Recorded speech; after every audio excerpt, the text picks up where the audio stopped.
4월 13일 월요일 경건의 시간을 시작하겠습니다. 기도하겠습니다.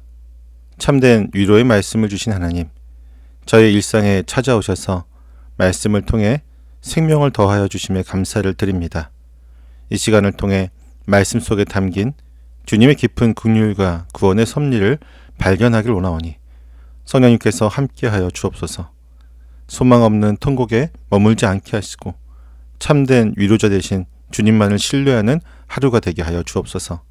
예수님의 이름으로 기도드립니다. 아멘. 요한복음 11장 28절에서부터 37절까지의 말씀을 보겠습니다. 같이 읽습니다. 이렇게 말한 뒤에 마르다는 가서 그 자매 마리아를 불러서 가만히 말하였다. 선생님께서 와 계시는데 너를 부르신다. 이 말을 듣고 마리아는 급히 일어나서 예수께로 갔다. 예수께서는 아직 동네에 들어가지 않으시고 마르다가 예수를 맞이하던 곳에 그냥 계셨다. 집에서 마리아와 함께 있으면서 그를 위로해 주던 유대 사람들은 마리아가 급히 일어나서 나가는 것을 보고 무덤으로 가서 울려고 하는 것으로 생각하고 그를 따라갔다. 마리아는 예수께서 계신 곳으로 와서 예수님을 뵙고 그 발 아래에 엎드려서 말하였다. 주님이 여기에 계셨더라면 내 오라버니가 죽지 않았을 것입니다. 예수께서는 마리아가 우는 것과 함께 따라온 유대 사람들이 우는 것을 보시고 마음이 비통하여 괴로워하였다. 예수께서 그들에게 물으셨다. 그를 어디에 두었느냐? 그들이 대답하였다. 주님 와 보십시오. 예수께서는 눈물을 흘리셨다. 그러자 유대 사람들은 보시오, 그가 얼마나 나사로를 사랑하였는가 하고 말하였다. 그 가운데서 어떤 사람은 이렇게 말하였다. 눈먼 사람의 눈을 뜨게 하신 분이 이 사람을 죽지 않게 하실 수 없었단 말이오. 아멘. 예수님을 하나님의 아들로 고백한 마르다는 동생 마리아에게 가서 선생님이 와서 너를 부르신다고 말합니다. 마르다가 마리아를 가만히 부른 것은 예수님이 아직 동네 안으로 들어오지 않으시고 마을 밖 마르다를 만났던 곳에 그대로 계셨기 때문입니다. 주님은 십자가를 지실 하나님의 때가 아직 이르기 전까지 자신을 드러내지 않으려고 하셨고 마르다 역시 위문하러 온 유대인들 모르게 마리아를 주님께로 인도하려고 했던 것입니다. 소식을 들은 마리아는 급히 일어나 예수님께로 나아갑니다. 그러나 마리아를 은밀히 예수님과 만나게 하려고 했던 마르다의 계획은 실패하게 됩니다. 집에서 마리아를 위로하고 있었던 유대인들이 그녀가 무덤에 곡하러 가는 줄 알고 일제에 따라 나섰기 때문입니다. 하지만 이 실패는 도리어 하나님의 섭리가 되어집니다. 예수님을 적대하던 예루살렘의 무리가 역설적이게도 나사로가 무덤에서 걸어 나오는 부활의 역사적 현장에 가장 확실한 증인이 되었기 때문입니다. 예수님을 만난 마리아는 그 발 아래에 엎드립니다. 하지만 엎드린 마리아의 입술에서 나온 고백은 주님이 여기 계셨더라면 내 오라버니가 죽지 않았을 것이라고 하는 아쉬움이었습니다. 마리아는 부활의 주님 앞에서 경배하면서도 정작 주님의 능력을 오빠가 살아있을 때 병을 고쳐줄 수 있는 치유자 정도로만 제한하고 있었습니다. 주님을 향한 굳은 신뢰와 절망적인 현실에 대한 실망감이 그녀의 고백 속에 위태롭게 공존하고 있었던 것입니다. 이때 예수님은 마리아와 그녀를 따라온 유대인들이 함께 우는 모습을 보십니다. 부활의 소망 없는 그들에게 죽음은 절망적인 고통일 뿐이었습니다. 하지만 그 모습을 보신 주님은 마음이 비통하여 괴로워하셨습니다.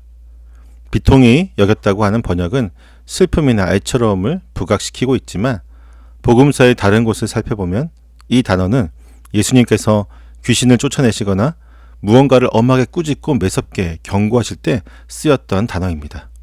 즉, 지금 통곡하고 있는 무리를 보시는 주님의 가슴 속에는 단순한 슬픔만이 아닌 맹렬한 분노 역시 끓어오르고 있었던 것입니다. 주님은 왜 이토록 화가 나셨던 것일까요?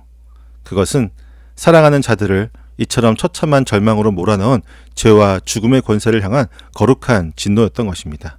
더 나아가 부활과 생명의 주관자가 눈앞에 계심에도 이를 조금도 믿지 못하고 불신 속에 갇혀있는 무리를 향한 안타까운 탄식도 포함되어 있었습니다. 이 거룩한 분노와 동시에 주님은 마음심이 요동하는 깊은 괴로움으로 그들을 불쌍히 여기십니다.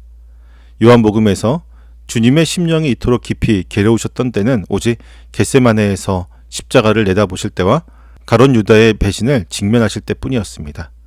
예수님은 죽음에 짓눌린 인간의 비참함을 그저 멀리서 동정만 하지 않으셨습니다.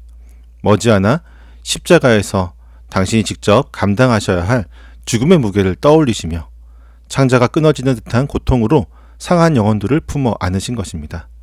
그리고는 그를 어디에 두었느냐라고 물으시며 그들의 슬픔 한가운데로 걸어가십니다. 이제 나사로의 무덤으로 향하시며 마침내 예수님도 눈물을 흘리십니다. 무리가 소망을 잃고 소리내어 울부짖던 절망의 통곡과는 달리 주님은 잠잠히 눈물을 흘리시며 깊이 애통해 하십니다. 이 눈물 속에는 세 가지의 의미가 담겨 있습니다. 먼저는 사랑하는 이가 겪은 현재의 고통에 동참하는 긍휼의 눈물입니다. 주님은 잠시 후면 나사로를 다시 살리실 것을 알고 계셨습니다. 그럼에도 불구하고 당장 사랑하는 가족을 잃고 찢어지는 아픔을 겪고 있는 그들의 현재적인 고통을 결코 가볍게 여기지 않으십니다. 결과가 해피엔딩이라는 이유로 지금의 눈물을 외면하지 않으시고 그 슬픔의 자리에 기꺼이 함께 주저앉아 울어주시는 참된 위로자의 눈물이었습니다. 다음으로는 캄캄한 영적 무지에 갇힌 백성들을 향한 안타까움의 눈물입니다. 부활과 영생의 주님이 바로 곁에 오셨지만 사람들은 여전히 죽음이 모든 것의 끝이라고 하며 절망하고 있습니다.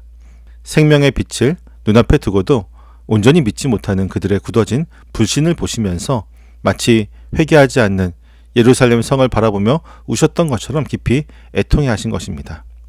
끝으로 이 눈물은 다가올 십자가의 고뇌가 서린 눈물입니다. 나사로의 무덤 앞에서 주님은 머지않아 본인이 져야 할 십자가의 죽음을 내다보셨을 것입니다. 인간을 짓누르는 그 끔찍한 사망의 권세를 영원히 깨트리고 자기 백성을 살리시기 위해서는 주님 자신이 십자가에서 철저히 버림받아 하나님 아버지와의 단절되어야만 한다는 그 무거운 대가를 아셨기에 흘리신 구속주의 눈물이었던 것입니다. 하지만 무덤으로 따라온 유대인들은 이 깊은 구원의 눈물을 미처 깨닫지 못합니다. 무리 중 어떤 이들은 보라, 그가 얼마나 나사로를 사랑하였는가라며 주님의 눈물을 한낱 인간적인 우정의 슬픔으로 축소해 버립니다. 심지어 어떤 이들은 맹인의 눈을 뜬 자가 이 사람은 죽게 하지 않을 수 없었단 말이오라며 주님의 능력을 노골적으로 비아냥거립니다.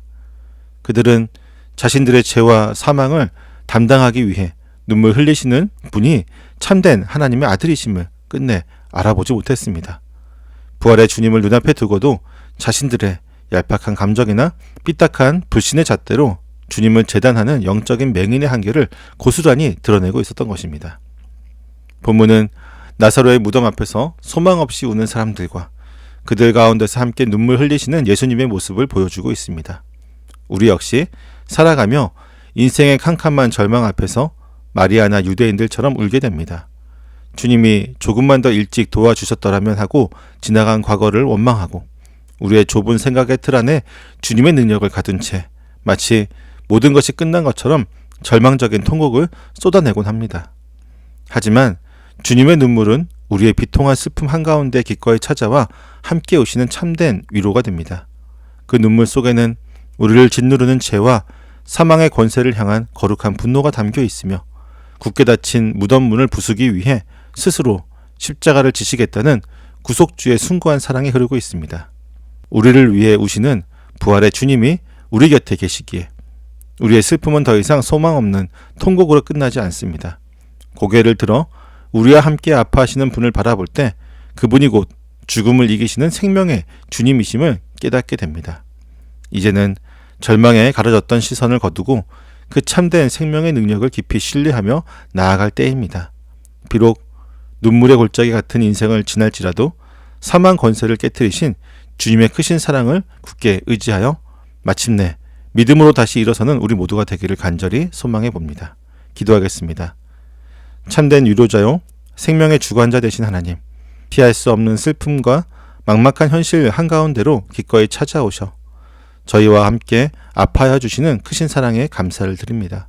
하지만 삶의 깊은 아픔 앞에서 저희와 함께 오시는 주님의 마음을 헤아리지도 못한 채 왜 이 고난을 막아주시지 않았느냐며 원망하거나 마치 모든 소망이 끊어진 것처럼 무기력하게 주저앉았던 저의 연약함을 용서하여 주옵소서.